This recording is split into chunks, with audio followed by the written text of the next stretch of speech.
The room was quiet in a way that made men uncomfortable. It was the evening of May 8, 1945, just outside the small German town of Pilsen, and the war in Europe was officially over. The guns had stopped, the radios were announcing victory, and flags were going up across the continent. But inside this military headquarters, the tension had not disappeared. It had only changed shape. Two armies that had fought the same enemy were now facing each other across a table. And in the centre of that table stood a glass, raised by a Russian general, waiting for an answer from one man known for never choosing his words lightly. General George S. Patton, Jr. was about to respond. If you want more content like this, subscribe now and comment below. And what he said would echo far beyond that room. George Patton had arrived in Europe years earlier with a reputation that preceded him. By May of 1945, he was not just an American general, he was a symbol. Born on November 11, 1885, in San Gabriel, California, Patton had grown up believing he was meant for war. He studied military history as a boy, competed in the 1912 Olympics in modern pentathlon, and fought in World War I as one of America's first tank commanders. By the time World War II came, Patton believed it was his destiny. He commanded the US 7th Army in Sicily in 1943, then the 3rd Army in France, and drove it across Europe faster than many thought possible. He believed speed saved lives, he believed hesitation killed men, and he believed the next war was already forming before the last one had even ended. By the spring of 1945, Patton's Third Army had become famous for its relentless pace. From the breakout at Avranches in late July 1944, Patton's armoured columns tore across France, crossed the Seine, and reached the German border in weeks. His troops liberated towns, seized bridges, and outflanked German defences again and again. By December, when the Germans launched their last major offensive in the Ardennes, Patton executed one of the most remarkable manoeuvres of the war, turning his entire army 90 degrees in freezing weather to relieve Bastogne. That move alone cemented his reputation among Allied commanders and frontline soldiers alike. The Russian general standing across from him that night was not a politician or a diplomat. He was a Red Army officer who had marched from Stalingrad to Berlin. His uniform carried the dust of half a continent. His men had lost millions in the fight against Nazi Germany. The Soviet Union had paid the highest price in blood, and every Russian officer knew it. The toast he offered was polite, traditional, and expected. It was a toast to victory, a toast to cooperation, a toast to the friendship between allies who had crushed Hitler's Reich together. On the surface, it was a simple moment. Two generals, two glasses, one war won. But underneath it was something far more complicated.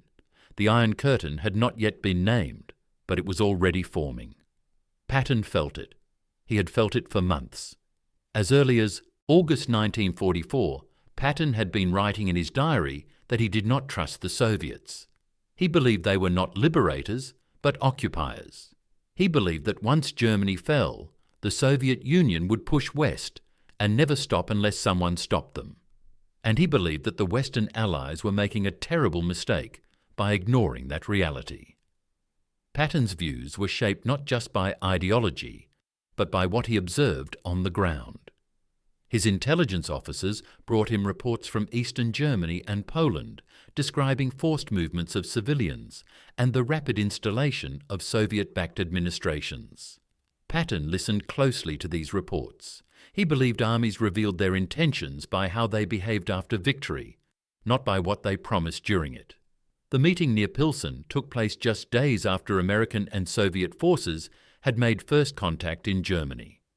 On April 25, 1945, at approximately 4:00 p.m., U.S. Army Lieutenant Albert Kotzebue of the 69th Infantry Division shook hands with Lieutenant Alexander Silvashko of the Soviet 58th Guards Rifle Division at the Elbe River near Torgau. The photographs went around the world, smiling soldiers, clasped hands, victory banners. To the public, it looked like the perfect ending. To Patton, it looked like the beginning of a new problem. Patton had been ordered to halt his advance short of Prague. His Third Army was capable of taking the city. His armoured units were already close, but political agreements made at Yalta in February 1945 had assigned Czechoslovakia largely to the Soviet sphere. Patton was furious. He believed Prague should be taken by American forces, not Soviet ones. He believed every mile given up without a fight would cost dearly later. He wrote in his diary on May 5, 1945, that he felt the Allies were aiding and abetting future enemies. So when the Russian general raised his glass that evening, Patton did not see a friendly gesture alone. He saw a test. The Russian general spoke of unity, of shared sacrifice, of the brotherhood of arms. He spoke of how American industry and Soviet blood had together defeated Germany. The words were smooth, practiced, and careful. The room waited for Patton. Those who knew Patton well understood that silence from him usually meant calculation, not confusion. He was not drunk. Despite stories about his temper and language, Patton was disciplined when it mattered. He understood rank. He understood moments. And he understood that history often turned on what was said in rooms without cameras. Patton lifted his glass slowly. He did not smile. He looked directly at the Russian general. And then he spoke. He began by acknowledging the courage of the Red Army. He recognized their losses. He spoke of Stalingrad, of Kursk, of the brutal winter fighting that had broken the German Army Group Center. His tone was calm, measured, almost respectful. The Russian general nodded, expecting more of the same. Then Patton shifted. He said that while they had fought together to defeat a common enemy, history showed that alliances formed in war often fell apart in peace. He said that soldiers understood something politicians often forgot, that power respected strength, not words. He said that the real test would come after the celebrations ended, when armies decided whether they would go home or stay where they stood. The room grew quiet again. This was not how toasts were supposed to go. Patton then raised his glass higher and said that he hoped the friendship between their nations would last, but he doubted it would if one side tried to spread its system by force. He said that Americans had not crossed an ocean to trade one dictatorship for another. He ended by saying that soldiers should always be honest with each other, because lies between allies were more dangerous than enemies in front of them. He drank. The Russian general froze for a moment. Then he drank as well. The toast was complete, but the message was unmistakable. That moment did not appear in newspapers. It did not make headlines, but it spread quietly through officer circles.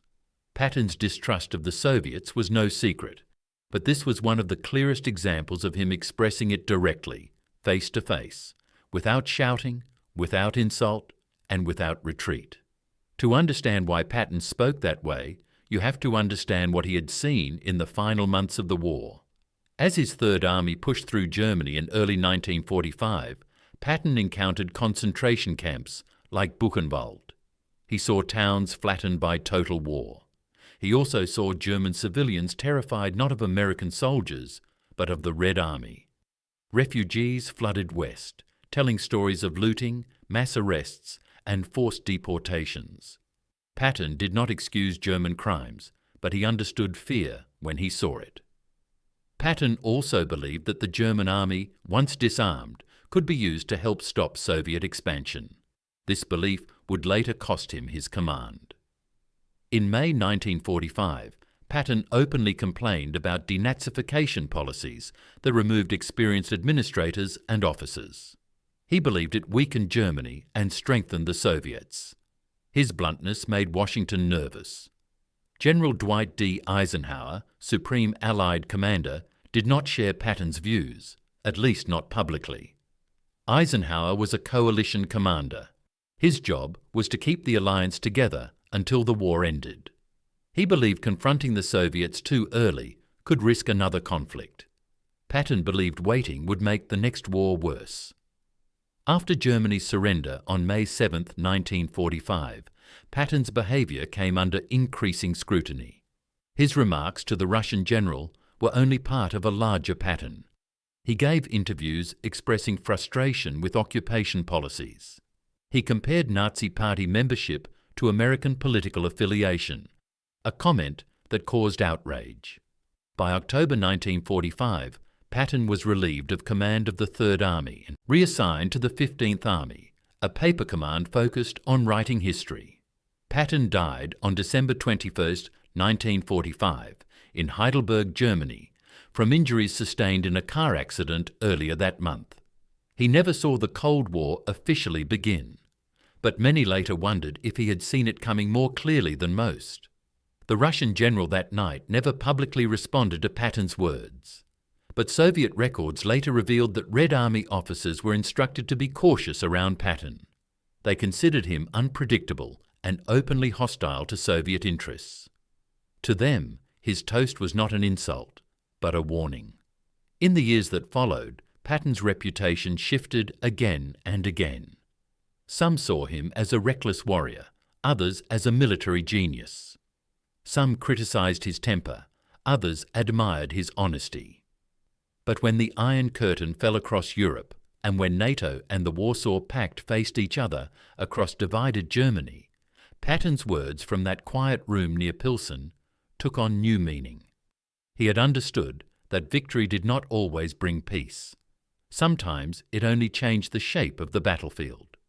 That toast, offered on a calm evening in May 1945, was not about the war that had just ended. It was about the one everyone hoped would never come. And in that moment, with a simple glass raised between two tired soldiers, George S. Patton said what he believed soldiers were supposed to say, even when it made others uncomfortable. He told the truth as he saw it, without shouting, without drama, and without apology. That is what Patton said to the Russian general who offered him a toast. If you want more content like this, subscribe now and comment below.